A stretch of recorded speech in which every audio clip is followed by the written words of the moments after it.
इस्लामाबाद च बलदियाती इंतखाबात 120 दिन च कराने का हुक्म। इस्लामाबाद हाई कोर्ट ने वफाकी दारुल हुकूमत 120 दिन च बलदियाती इंतखाबात कराने का हुक्म सादर कर दिता।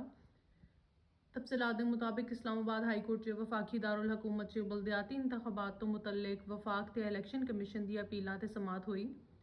चीफ जस्टिस आमिर फारूक की सरबराही च दो रुकनी बेंच ने समात ते इलैक्शन कमीशन नूं इस्लामाबाद दी 125 यूनियन कौंसलों चों 120 दिन की बलदियाती इंतखाबात कराने का हुक्म जारी करदियां होया वफाकी हुकूमत नूं हलका बंदियां च दरखास्तां ते इलैक्शन कमीशन तो रुजू करने की हिदायत की। इस्लामाबाद च बलदियाती इंतखाबात 120 दिन च कराने का हुक्म। इस्लामाबाद हाई कोर्ट ने वफाकी दारुल हुकूमत 120 दिन च बलदियाती इंतखाबात कराने का हुक्म सादर कर दिता। तफसीलात के मुताबिक इस्लामाबाद हाई कोर्ट च वफाकी दारुल हुकूमत च बलदियाती इंतखाबात तो मुतल्लिक वफाक ते इलैक्शन कमीशन दी अपीलां ते समात हुई। चीफ जस्टिस आमिर फारूक की सरबराही च दो रुकनी बेंच ने समात ते इलैक्शन कमीशन नूं इस्लामाबाद दी 125 यूनियन कौंसलों चों 120 दिन की बलदियाती इंतखाबात कराने का हुक्म जारी करदियां होया वफाकी हुकूमत नूं हलका बंदियां च दरखास्तां ते इलैक्शन कमीशन तो रुजू करने की हिदायत की।